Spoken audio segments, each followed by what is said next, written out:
So this video is to show you how to hunt a very specific scenario, a buck that's on public land. It's a mature buck in mountainous terrain in the northeastern part of the United States. If you haven't had a chance to watch the original video, you can click up in the top right corner and watch that video. I highly recommend that you watch it before you watch the analysis I'm going to give here on how to hunt this particular buck bed. Just as a quick review, this buck is bedded with his back to a blowdown, and he's on the edge of a point, what is known as a high ridge edge. All right, so you might recall that the wind is blowing directly out of the south here when this buck uses this bed for the most part. Usually he's down here on the opposite side whenever we have a north or northwest or a west wind. So the access to this area is from the west, from the north, and from the south. If you go over here toward the east, you have to go quite a distance, but eventually you run into private land and you're landlocked. So you have to enter from either the west, the north, or the south. And the easiest way to get to it is to park your vehicle. The closest location you can park either along the road legally or in a parking lot is 3/4 of a mile. And you'll come in from the west side. And what I like to do is set up what I call a surveillance stand. And I'm probably going to set it up somewhere in this vicinity right here. And the reason that I'm going to do this, and this is going to be done, during hunting season, very first time that I have a shot at this buck, I'm going to set up my stand in a tree here. I'm going to put my steps up on the opposite side of the tree from where the buck bed is. And I'm going to be very careful not to make noise or to have lots of movement. And when I actually hang my stand and then eventually swing myself over to my stand from the steps, I'm going to do that and as stealthily as possible so that ultimately the buck can't pick me off if in fact he can see me from that location. And then I want to make sure that the tree is directly behind me and the buck bed so that I'm not silhouetted. And I'll spend my first hunt with my binoculars to my eyes for probably 2 or 3 hours, the entire time that I'm in that surveillance stand. And I don't really expect to get to see this buck within shooting distance. What I'm trying to accomplish is to determine, is he actually bedding there on a south or a southwest wind? Because I'm going in when there's a south or southwest wind. And if he is, I may not be able to see his exact bed, but most likely I'm going to be able to see him at some point. So I'm looking for a couple of things. Is he in the bed? What time does he get up? Is it 10 minutes before shooting light is over? Is it an hour before shooting light is over? And which direction does he leave in? Does he go, over this way? Does he come down the spine of the ridge? Does he disappear off up onto the mountaintop? I'll stay in this stand until dark, and probably a half an hour after it's completely dark. And then I'll get down, take my stand down, and then what I'm looking for is a situation where I have a similar wind, south or southwest, whichever one I've been watching on. Because deer tend to do the same things on the same types of winds, at least within a certain time frame. And I'm going to put myself back in that position, back on this buck, the next time I have the same kind of a wind. All right, so you might recall from the original video that I said there's really only 2 ways you could go at getting a hunt in on this buck. And that's to come in from either side. And the reason that that's the case is because the wind is blowing from the south and the thermals are pulling up this ridge side because During the day, hot air rises. So if you try to come in from the front, he's going to scent you because of the thermals. If you try to come in from behind, he's going to smell you because of the wind. So my suggestion, the best scenario, and I'm going to draw this a little higher than what I normally would because you can't see the stream bottom here real well, but I would come in along here, and again, I would be farther down because they've done some studies and they know that bucks can smell up to 400 yards, at least hot does, they can smell 400 yards away. And now up here, as I start getting toward the top of this mountain, I want to avoid the mountaintop because there is a lot of doe bedding in that area, down in the bottom, in the stream bottom, but also up here in the top. And so I'm actually going to follow this ridge line probably all the way around until I get to about here.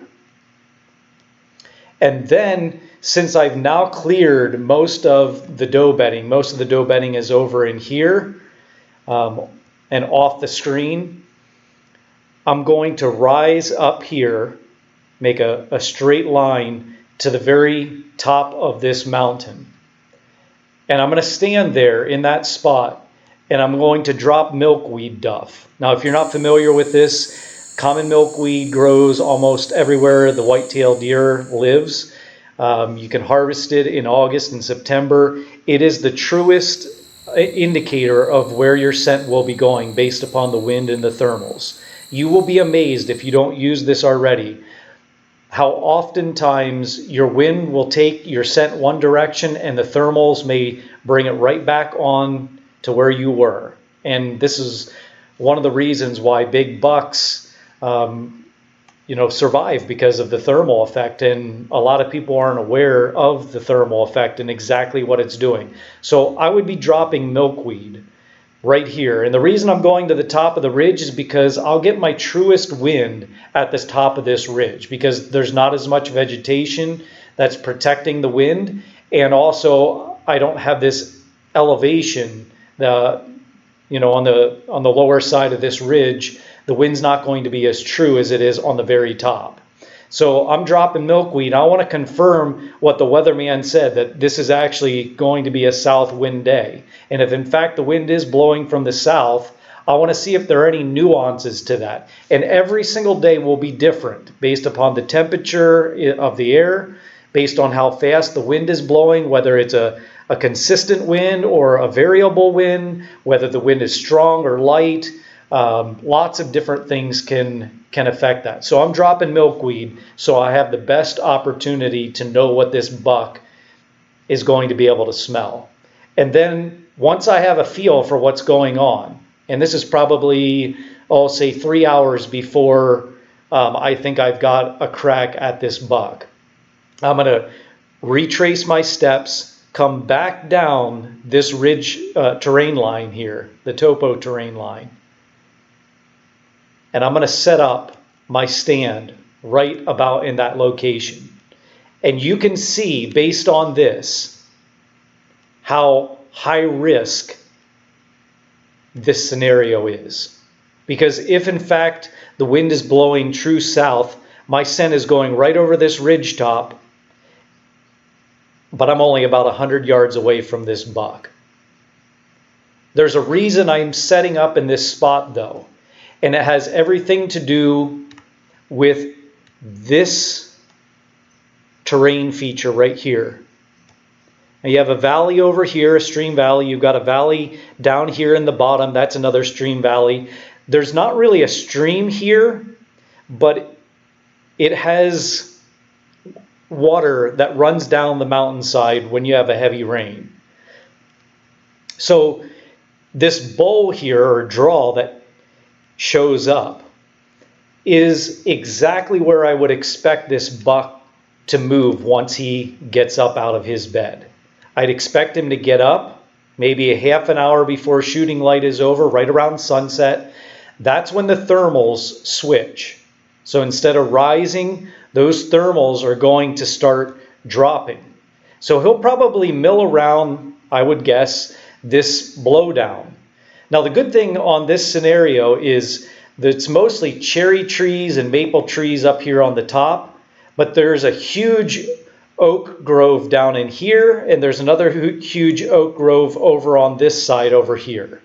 And so there are two reasons for him to come across the top of the ridge and down this other side. One is the thermal effect, and I'm going to draw this in here for you. The thermals now are going to be dropping at sunset. So all the way along here, and you notice how that just funnels all the scent from this giant horseshoe right down into this area. So I'm really anticipating that this buck will work his way down in here. Now, how far down he'll go, I don't know exactly, and that's why I'm putting myself in this position, because I think he's going to walk right past me, and it's going to be such that the wind is going to be carrying my scent over the ridge top, so he can't smell me that way, and I think he's going to go by me when that thermal switch is taking place right around sunset. Now, in Pennsylvania, a new law in New York for this upcoming year, 30 minutes after sunset is the last shooting light. So sunset is not the time that you have to stop shooting. So this scenario, again, this gives me probably a 30-yard shot. It's risky, but it's what I have to do if I really want to have a chance at this buck.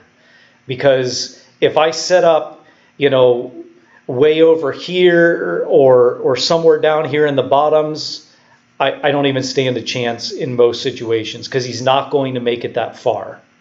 A lot of times these mature bucks will then go into these hubs. I like to call them hubs, where you have one point over here and you have a lesser point over here, but there's definitely a point here in this U-shaped hub or bowl, this draw, and they'll just stand there because it is a protective way for them to know what's going on around them as those thermals switch. And I'm hoping to beat him at his game. And eventually, the second reason that I think that he's going to come over that ridge top is because eventually he's going to go over here to this oak area or to this oak grove over here. Of course, I hope that I actually get to harvest him before he gets to go fill his belly full of acorns. So that's the best scenario to get this buck, but it is risky. And I would only do it when the chances are stacked in my favor, when the odds are in my favor. And that's hunting the right wind, making sure that the thermals are doing what I think they should be doing. If there's a cold front that's coming through and I'm still getting a good south wind, that's ideal. If there's something I picked up while surveilling, I want to make sure that I'm keying off of that information that I have. That's what I want to do, because once I'm in here, my scent's in here, whether he smells it while I'm in here or not, my scent is going to be discovered by him. When he comes back to his bed or as he crosses down in here to eat, he's going to smell that somebody intruded on his turf. So this is usually a one or two opportunities in a season chance to have a crack at this buck. Maybe once in the early season, once during the rut, and then maybe once during the late season. 1, 2, at the most 3 chances, I would say, because you have a lot of pressure over here. Most of the hunters are stacked up over on this ridge on this side and on the other side of this ridge, because that's closest to the road. It's easiest to get to. All right, and so the second scenario, and it's far inferior to the first one, would be to come up this ridge line here. And one of the reasons I don't like this is because deer travel it a lot. So, and they can be anywhere in here, actually. So I don't like to intrude and bump deer, which could have eventually bumped the mature buck off of his bed. It's almost impossible in most scenarios to not bump some deer, but I want to choose places that I minimize that as much as possible. The second thing that I don't like is if I've got to be within about 100 yards, you notice that the position of this buck in relationship to this point, which kind of tails to the south here at the end of it, I don't have as good of an angle for my scent to blow out across. So I can't get as close and be safe. You know, if I go out this far, man, I'm just about guaranteed to be busted. But if I stay back this far, I may be 150 yards off of his bed. Furthermore, if my scent is blowing this direction, what can happen is my scent can go down here into this draw, and then the thermals actually start pulling it back up the hill. And so my scent is being recycled, and it can go right into that buck's bed. And now the gig's up because he thinks that I'm down in here. And while he may get up in this position, I highly doubt that he would come this direction. But I've seen bucks, mature bucks, do weird things. They're almost always predictable, but if it was, 100% of the time they always did the same thing, it wouldn't be a difficult thing to harvest a mature buck, and it's anything but an easy gig. So this is a scenario that could potentially work. I would prefer it to be perhaps, a southeast wind, which we don't get very often, but I would expect him to be in that bed on a southeast wind.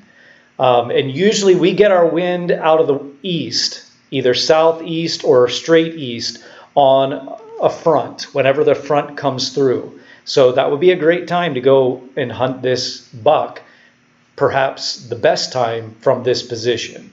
So I would set up my stand somewhere maybe in here and hope that he's going to come on this side of the blowdown and circle down here into this oak grove. Again, it's less desirable because it doesn't have the same thermal effect as this location over here. All right, now I'm going to give you one more scenario, and this is, man, I have to pull out all the stops. It's late season. I haven't been able to put my tag on a buck. I know this guy's in there. I've tried different options on different bucks in different locations. Nothing seemed to work, and so I'm going for broke. So I would come in like this, and he's not going to be able to see me down here in this valley, but he's certainly going to be able to smell me. But I want to actually try to see if I can beat him at his own game. I've tried this several times, and it's worked to at least put the buck in the right spot, although I haven't been able to harvest a buck this way. So I'm going to take an article of my clothing, one that has plenty of my scent on it, and I'm going to hang it on a tree right here. I want to make sure that it's on this side of the ridge so that the thermals are pulling it right up into his bed. And again, this is happening late season, probably in January here in Pennsylvania, before the season is over, but when there's far less people that are actually out hunting. And what he's going to think is that there's a hunter down there, but I'm going to retreat back out the way that I came in and circle around, and then I'm going to just repeat the first scenario. I'm going to come in here, follow along here, set up somewhere in this vicinity right there.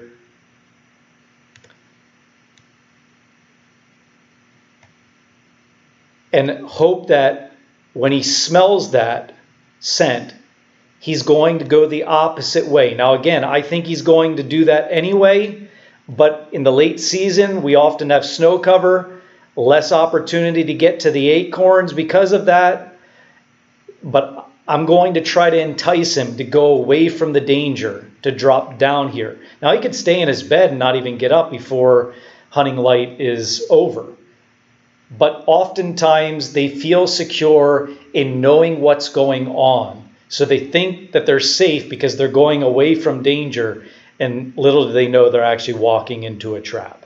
So again, I wouldn't try that as my first or even second choice, but if it's late in the season and you really don't have anything to lose, I might try something like that. Consequently, if I've got a buddy who wants to tag along and is already tagged out, I could set him up somewhere down in here. I don't really want him driving the deer because I think that's going to end badly, but he could set up down here and his scent can pull up that hillside and potentially just bump that deer out the back door to me.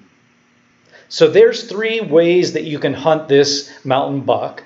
I'm curious to hear some of your thoughts. I'm also wondering if you have a specific way that you think you would go about hunting this buck, or if you've had a similar situation in which you've been successful either in seeing a buck or harvesting a buck in a similar situation. Comment below and share what you've learned. I'd love to read what you have been experiencing. And if you have any questions, please ask.